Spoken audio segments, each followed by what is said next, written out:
I'm Zoe Delahunty-Light, and I've sunk my teeth deep into Elden Ring's lore. I'm surfacing, briefly, to tell you all about Ranni, the Knight of the Black Knives, and how it brought about the shattering of the Elden Ring. Then, I'm going to go burrow into the lore again. So, keep an eye on the Eurogamer channel for even more Elden Ring lore videos coming your way. There are spoilers in here for the events and ending to Elden Ring, so if you haven't finished Ranni's questline and got her ending, you might want to do that first, but hey, looks like you're still here, so let's go talk about my favourite Elden Ring character, Ranni Caria. Ranni was born to Queen Rennala Caria of the Full Moon and her husband, Radagon. They didn't have the most conventional of meetings, having encountered each other on the battlefield, but that rather ominous first impression wasn't that concerning for them, and they wed. Judging by her corpse, Ranni was born with Radagon's flaming red hair, just like her brother Radagon. I don't know who's the eldest, but Ranni does have two brothers, Radagon and Rykard, though it doesn't seem the siblings were close. Radagon and Ranni's relationship would eventually become fraught, but that comes much later. During her childhood one day, Ranni encountered a snowy crone deep in the woods, in a cloak and snow-pale robes. She was a witch and well-versed in cold sorceries. Witch is a special kind of title that's only granted to a scholar who excelled in their studies, so the very fact that she's described as a snow witch means that she definitely knew her stuff. Later on, Ranni would also call herself Ranni the Witch, likewise proving that Ranni was a formidable opponent when it came to sorcery. Within time, this snow witch became Ranni's secret mentor, teaching her cold sorcery and to fear the dark moon, which might be the same moon that the inhabitants of Nokstella, the Eternal City, longed to see again. Anyway, as she grew older, despite the Snow Witch teaching her to fear the Dark Moon, or perhaps because of it, Ranni adopted the same cold and leaden Dark Moon as her sigil. When I was doing all of my digging, I found mention of the Ice Knights of Zamor, who used ice magic against the fire giants. So the Snow Witch could be from Zamor, considering her ability to use cold sorcery. However, the Knights of Zamor don't have 4 arms, so she might be a different race altogether. This is the only mention of the Snow Witch I could find, so she's nameless for now. By all signs, Ranni picked up sorcery quickly and became a formidable wielder of magic, just like her mother Rennala.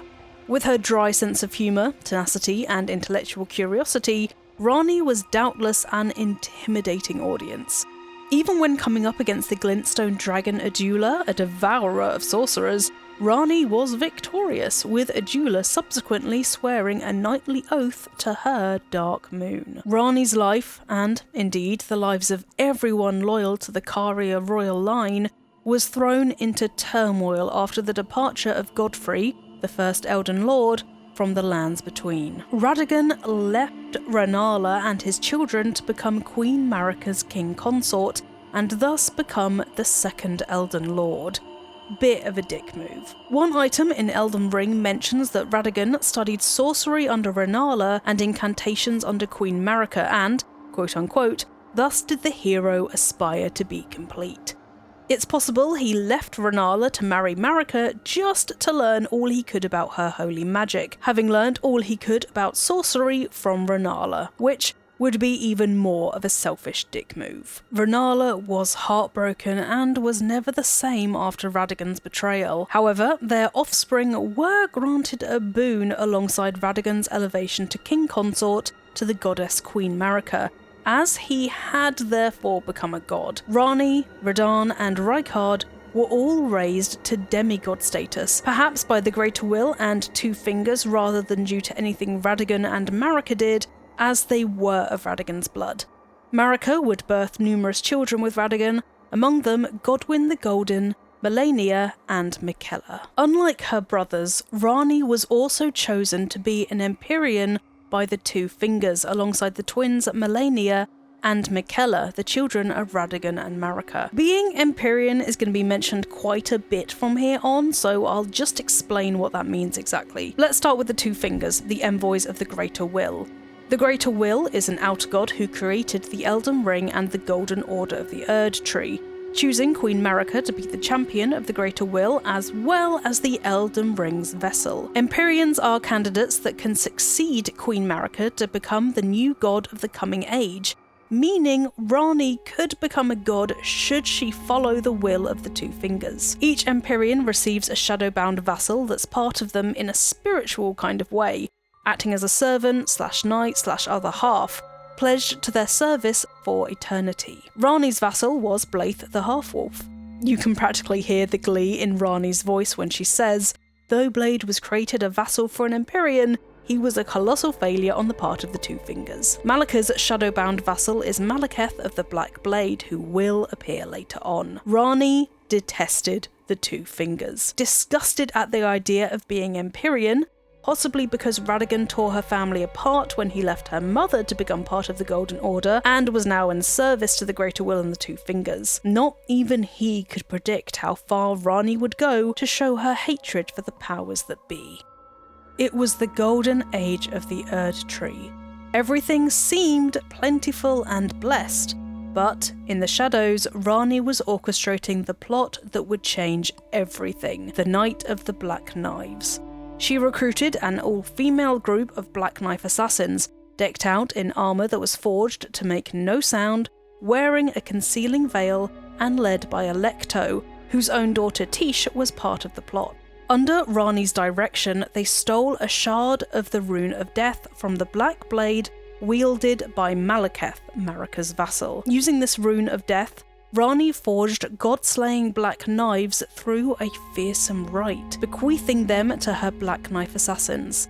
Now, these assassins are rumoured to be Numen, who had close ties with Marika. Numen means spirit or divine power, but I think in Elden Ring these Numen are perhaps handmaidens of Marika, though I am yet to find confirmation of that. Then, one night, Ranni and the Black Knives enacted their plot. Tish was the assassin who slew Marika's firstborn, Godwyn the Golden, yet was killed protecting her mother Alecto during their flight from the royal capital Leyndell. Godwyn was the first demigod to die in the history of the Lands Between. Ranni went way further than killing him normally, as the Black Knives she created killed Godwyn's soul, ensuring he couldn't come back to life.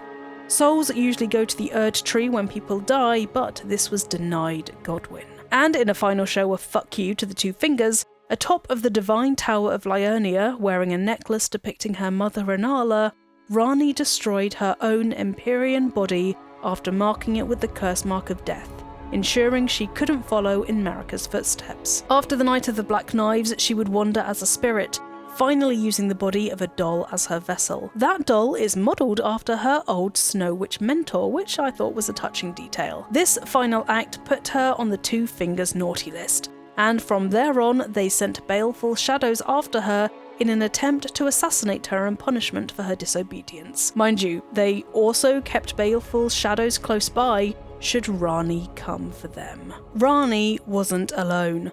Along with loyal Blaidd, the blacksmith Iji and sorcerer Saluvis helped her in her next phase.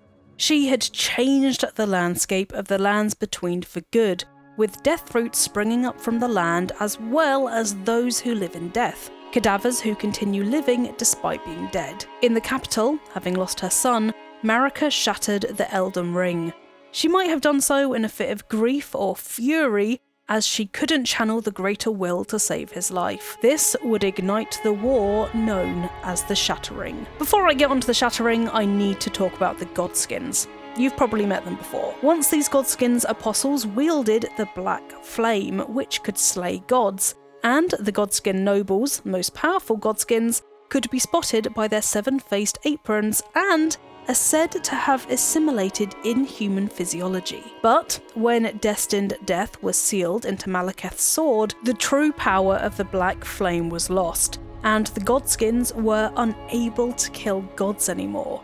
In time, they became led by someone called the Gloam-Eyed Queen. The Gloam-Eyed Queen paid special attention to newborn apostles, swaddling them in godskin cloth made from supple skin. Morbid, but still kinda sweet. Once they were older, Godskin apostles were all embraced by the Gloam-Eyed Queen and were given a form of the Black Flame for themselves, which, although not as powerful as originally intended, was still a useful boon. This increased their resilience to physical damage, but meant they couldn't heal as well. Now, this next bit is why that's all relevant. Some lore says that the Gloam-Eyed Queen was an Empyrean chosen by the Fingers. Sounds a bit like Ranni, as Gloam is twilight, or the darker part of twilight, with twilight coming in between day and night. Ranni does hate the gods, and the Godskin nobles hunt gods, so this could be true. Godskin apostles also protect the bridge you have to cross to get to Ranni's corpse and the curse mark of death, further lending credence to this theory. Back to the cataclysmic event of the Elden Ring being broken and the subsequent Shattering. After the Shattering, Ranni's destiny was halted by Radagon, her own brother. He used gravitational sorcery he had learnt from an Alabaster Lord, more on him in another video, to hold up an incoming meteor, while also suspending the movement of the stars. This is crucial because stars determine the fate of the Carian royal family, and therefore Ranni, or so says Sorcerer Sellen. Radagon's death is the only way to free the stars and Ranni's destiny.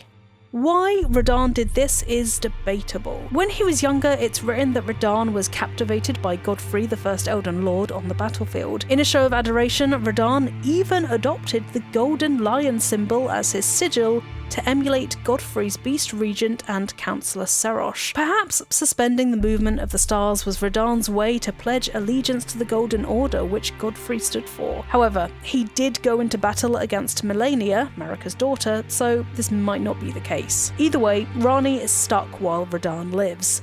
It's only when a Tarnished comes along that she can realise her destiny. Upon your first meeting with Ranni, she disguises herself as Renna, but during your fight with Rennala, you can hear the voice of Ranni the Witch, who is protecting her beloved mother. Rennala is trying to create a new body for her daughter Ranni, but so far has failed. After the fight, you eventually meet the real Ranni the Witch, and become her vassal along with Iji the Blacksmith, the loyal half-wolf Blaidd, and Seluvis the Sorcerer, all of whom are helping to carry out her will. A deep love would grow within Ranni for these allies. Following the defeat of Radagon, a meteor hurtles into the earth and opens the way to Nokron, and the stars move once more. With your help, Ranni gains the finger-slaying blade, goes to Manus Cellus, roughly translated into the Church of the Celestial Two Fingers, and kills the Two Fingers at long last. Putting the Dark Moon ring hidden in Raya Lucaria on Ranni's finger will reveal Ranni, now fully freed from the Two Fingers. Glintstone Dragon Adula appears here too, protecting Ranni from anyone who draws near to her in her vulnerable state. In gratitude, Ranni makes you her consort and bequeaths you the famous Dark Moon sword. Now, while all that's going on, Blaidd is not having a particularly good time. Perhaps for a long while he assumed he was going to be Ranni's consort, as he was her shadow-bound vassal, or, more likely, he was driven to madness by being part of Ranni, yet being left behind when she ascends to the stars, effectively cleaving his sense of self, as Blaidd saw himself as an extension of Ranni. Blacksmith Iji saw this descent coming and locked him up in Evergaol to try and protect Blaidd himself and others around him, but Blaidd ended up escaping. Realising his mistress is gone, when Blaidd sees the Tarnished at Ranni's rise, he loses his wits completely and attacks the Tarnished and Ranni's consort. Blaidd being part of Ranni is probably why Ranni takes a shine to the Tarnished in the first place. The Tarnished fought beside Blaidd against Radagon and accompanied him on his quests, growing close to the half-wolf. Ranni could feel Blaidd's bond with the Tarnished and likewise felt a kindred bond with them. Following Ranni's ascent into the stars after the Dark Moon ring is put on her finger, she wishes to release those who have served her from service. She sends Black Knife assassins after Iji, Blaidd and Seluvis, but Seluvis is the only one who succumbs to them, while Blaidd and Iji dispatch the killers. You can see their dead bodies around the pair after giving Ranni the Dark Moon ring. Seluvis was planning to betray Ranni and turn her into a puppet though, so fuck him. Ranni's ending finally destroys the Golden Order and the Greater Will for good. She begins a new age where she, her consort, and her order retreat to the cosmos. After all her tumultuous years in the lands between and seeing her family get torn apart by the lure of godhood, Ranni has grown weary of gods like Marika interfering in the lives of those in the lands between. Her order is going to remain, as she puts it, out of sight, emotion, faith, and touch, meaning they can't be worshipped by those in the lands between, in contrast to Marika and the hated Golden Order. And that's Ranni's lore and her role in the events of Elden Ring. This is my first video about the lore of Elden Ring. Pray for me, this is going to be quite the intense series. Do you have any other characters or events you're curious about and would like me to cover, apart from the really obvious ones? Let me know in the comments below. If you enjoyed the video, thanks very much, and don't forget to like and subscribe to Eurogamer as we have a new video out every single day. Now, I'm going to go and put on my witch hat in honour of Ranni because all that research has just confirmed that I adore her. Screw being Empyrean. I'll see you next time.